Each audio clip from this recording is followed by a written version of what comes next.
Fury Warrior is an exquisite spec. It has in-depth playstyle.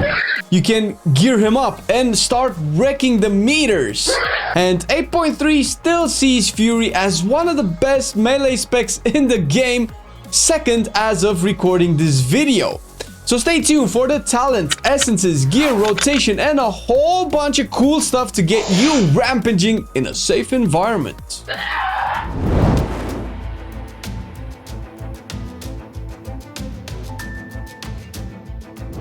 All jokes aside, as of recording this video, Fury is the number 2 performing spec in Mythic Ny'alotha behind arms. And I know what you're about to say. Don't you mean Infinite Stars is the number 1 melee spec? Listen, yes, but Fury is really good right now, and it has always been a spec that scales well in the last patch of expansions. Today we'll be covering the basics and fundamentals of the spec so you can pick it up quick and start smashing some faces. On the first talent row, take Endless Rage. So far, this has been the default the entire expansion, I believe, and still currently the best rage generation option on the row. Outside you doing world quests, of course, which is not the focus of this video. Second row, we have a few options. Double Time gives you a second charge of charge. This also allows you to be a lot more mobile, and usually you will use this on bosses and to dodge mechanics and to charge back in, to charge at to a distant mob and still have one left charge of charge to get back on the boss. I just love saying charge. Usually, Double Time has the purpose of increasing your uptime on your target while giving you the option to dodge shit. The alternative is Storm Bolt. This is a staple single target stun, also ranged, that helps with different control issues that you can need mostly in Mythic Plus. This can work on raid ads, but really outside Hivemind I see very little use of it. Although I am saying this, Stormbolt does help with the Thing from Beyond if you have high enough corruption. Enough that it could be worth sacrificing the extra mobility charge can provide you with. Next up we have Sudden Death. To be fair, this row is a bit rotationally defining, and it's a shame Sudden Death outperforms the other two. But it does give you a free execute, which as of BFA generates rage for you. Those usually end up in very quick rampages and increase your uptime of your enrage. Next up, another utility / survivability row. Bounding Stride will be your mobility choice. In raids it can be good if you know you will make use of the extra cooldown reduction and range. It is a comfort pick in that when you need to get the fuck out, you can get the fuck out. Ideally though, as you are starting on your Fury or maybe even already tackling tough content, War Paint will be a better choice. It provides 10% damage reduction when enraged. The higher your gear is, the more enraged will have 100% uptime during fights. This type of defensive is what makes Havoc such a good spec.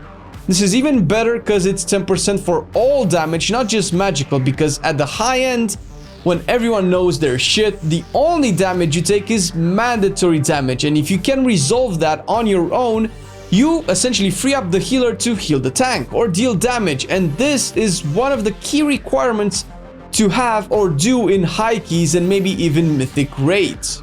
Row number 5 brings Carnage. This is another build / rotation defining row, with Carnage being the best performer here. Massacre doesn't really make sense in a world where Execute has a cooldown and refunds rage. I guess when they changed the skill, they forgot to change the talent, just as they forgot to make the expansion good when they designed it. Hey! Frothing Berserker isn't a bad choice. It's simming 2% less damage for me, meaning it's still worse. Thing is, there are traits that want you to rampage more, and Carnage helps with that instead of just giving you more overall damage to the spec, so we will still recommend Carnage. The 6th row brings with it AoE options. Dragon Roar will be your default pick for pretty much all content. So far it seems higher than Blade Storm in both single target and AoE, but not by too much. In single target it's pretty straightforward. It also aligns almost perfectly with Siegebreaker, another talent you will want, which also provides a slow on its own that can be good in high Mythic Plus content or when you are fighting multiple ads that dart around the room. Looking at you, Hiveminds, Blade Storm starts to out DPS Roar in very hard AoE situations. There are very few raid scenarios where those high AoE situations come about once every minute as well for you to take advantage of the skill. While in dungeons, it assumes your tank will pull 2 to 3 packs consistently, which is also unlikely. The difference is not too big for you to be punished picking either one of these talents, so make the choice most suited to you. Lacero brings about 2 more options. Isn't Fury great? Siegebreaker will be your most used option here. It has the most DPS output in single target and can be paired well with Dragon's Roar in AoE. More than this, Whirlwind lets you cleave it onto 4 additional targets, debuffing all of them as well. Reckless Abandon seems to be the Mythic Plus alternative, although still used about as much as Siegebreaker at the very high end. It makes your Recklessness window way stronger, essentially giving you big bursts of windows for larger time. This will come into play when you do very big pulls every now and again. Pugs usually don't do that, so you might lose out on some consistency, while Siegebreaker is pretty much good and available all the time.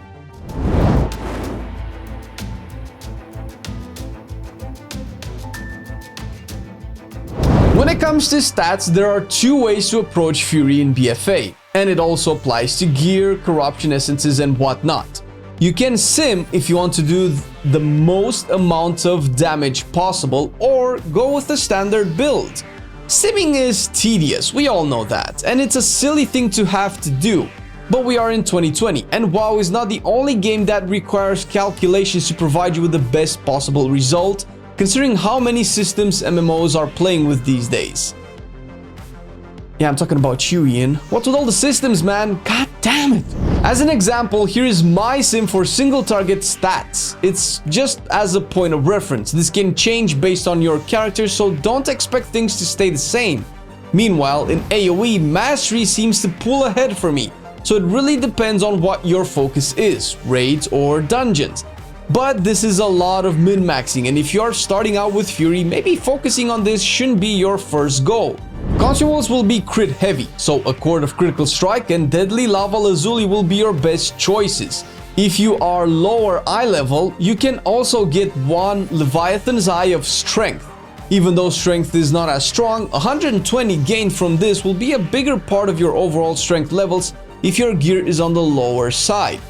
For your weapons, Deadly Navigation and Quick Navigation will be your best choices for main hand and offhand respectively. Even though crit is king, you don't want 2 Deadly Navigations. The proc rates will conflict a bit, and haste is not low enough for you to ignore it. Greater Flask of the Undertow will be your choice flask, while Potion of Unbridled Fury will be your best single target option.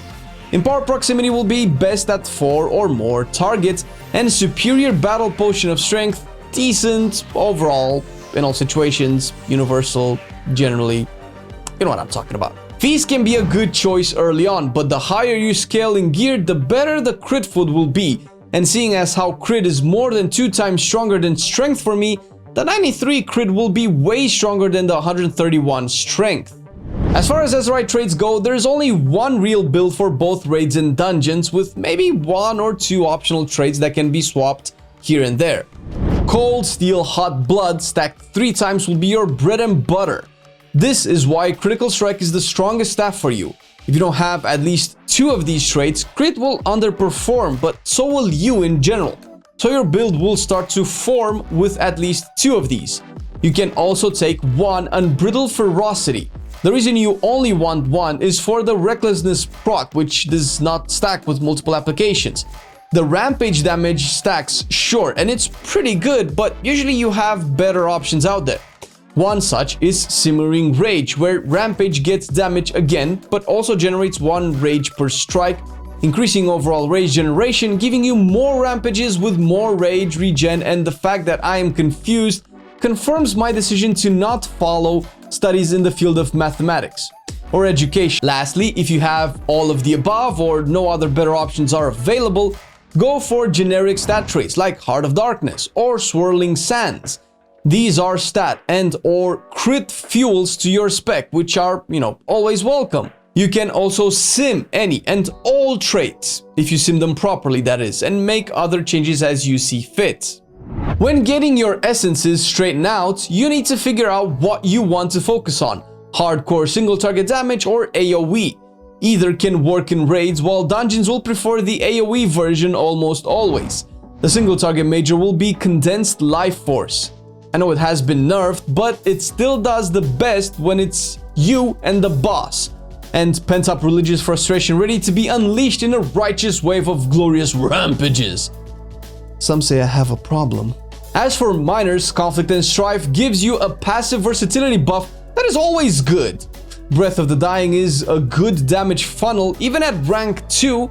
Focusing Arrows will add a lot of haste when you don't have to switch targets, and when you do, Blood of the Enemy will be right there to hold your hand. Beautiful. In AoE, dungeons, or add heavy fights in the raid, take Blood of the Enemy as a major this time. It essentially does everything your spec needs: damage and crit. Conflict and Strife and Breath of the Dying are still some of the best minors, with Focusing Iris and Purification Protocol good alternatives for your last slot. Certain essences are tougher to get, but keep in mind that the recommendations are taking into consideration you having them at rank 3. Otherwise, use whatever is highest.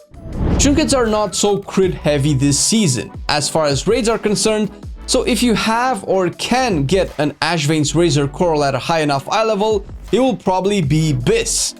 It can still Titanforge if you decide to go back in Palace, and most people will do the raid on Mythic now for mountain stuff anyway, so finding a group might not be too hard. Other specs want this baby as well, so more people that can do the raid. You can pair it up with the Vita Charge Titan Shard from Raden, which is one if not the best haste trinkets so far. Alternatively, Humming Black Dragon Scale drops from the first raid boss, Mr. Legendary Cloak himself, and the Gore-Crusted Butcher's Block is a good crit alternative if you cannot be bothered to raid Palace anymore. These trinkets are some of the best for you when going into Ny'alotha. For dungeons, Torment in a Jar from Zanesh is one of the best AoE trinkets. Simply AoE damage output, no stats involved, nothing complicated. Vial of Animated Blood is one of the best on-use options that can be paired up with Recklessness and a big pack to burst it down quick. Otherwise, the raid trinkets are also very good to have in Mythic Keys. Getting a weapon for Fury is like shopping for groceries when you are super hungry. Sure, there's that Getiku that everyone wants that does crazy single target damage, but the raid has some options as well. Skjul Vaz is a good AoE contributor. The AoE proc is consistent and it scales with your armor, which isn't something outstanding, but it does mean the higher your eye level, the more damage it deals. Otherwise, you can go to Big Boy N'Zoth and get the Devastation Hour for that tier 3 nerfed Devastation. Yeah, it has been nerfed, but only when fighting ridiculous number of adds, so for normal pools you won't really see a big difference. Weapons are good, but what you really want is corruptions. Although the weapons drop with guaranteed corruptions in the raid, some of them at least, some of them are good to start with, but will end up being cleansed. Looking at you, Skjul Vaz. Infinite Stars is the best single target damage output. It can fizzle once you have other targets that eat up your stars instead of them stacking on your main target, but hey, a small price to pay to have your spec perform well outside of your control. Gushing Wounds is a cheap corruption that provides the most damage output for its cost. This is a good single target option that makes it easier to balance the amount of corruption you have, while also maintaining your DPS output to a reasonable level. Twisted Appendage can also wreck some faces, but has a bit more RNG to its proc. Twilight Devastation will be your best AoE option unless they nerf it a 5th time in a row now. And you can always get really good use out of corruptions like Severe and Expedient that increase the crit and haste you gain from all sources: gear, traits, essences, procs, and so on. So overall, they're better than you might think.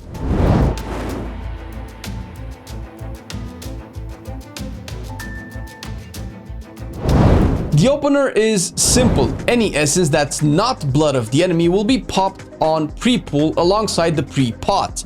Use Recklessness and instantly charge at the boss. The reason you do this is to get double rage from your charge and rampage as quick as possible. Blood of the Enemy should be otherwise used after Recklessness because, well, you want to be in range first of all, plus the damage of it can also crit, so that is always nice as well. If you are playing with Reckless Abandon, meaning Recklessness gives you 100 rage, then simply charge and build to your first rampage and then pop Recklessness to take full advantage of the buffs and not waste any rage. As far as priority goes, the most important ability to cast is Rampage when you are at 90 or more rage or don't have Enrage up. Use Recklessness next with the Essence argument as on the opener, Siegebreaker next, ideally inside Recklessness. Execute when it procs or if the target is below 20% HP, Bloodthirst after, Raging Blow next when capping charges, Dragon's Roar if Enrage is up, Raging Blow to gain rage, Whirlwind as a filler otherwise. In AoE, the priority is the same with one extra important detail. Whirlwind will be cast every third global almost. Every important single target ability can be cleaved with Whirlwind onto 4 additional targets, and since you have 2 stacks of said cleave, you want to Whirlwind before every 2 single target abilities while casting the cooldowns and essences as before. There are advanced things you can do that can require more practice and experience, and Fury has more nuances to it. I recommend you guys check Arkham Tiras and the written guides he has online and the Skyhole Discord channel. You will find more advanced and specific Fury information that will help you take your spec to the next level. Also, thank you very much to our Patreons. Thank you for the support, guys. Every month you stick with us is a month where we feel happy and confident in our, dream and doing this for a living, guys. It's pretty cool, not gonna lie. And if you want to help us and support us a little bit more, check the details down below. There's the Patreon link and some cool merch that Marcelian has made some cool graphic designs for. And some cool stuff coming in the future, not gonna lie. It's the secret. Thank you very much for watching the video. Hope you enjoyed the guide and we'll catch you in the next time.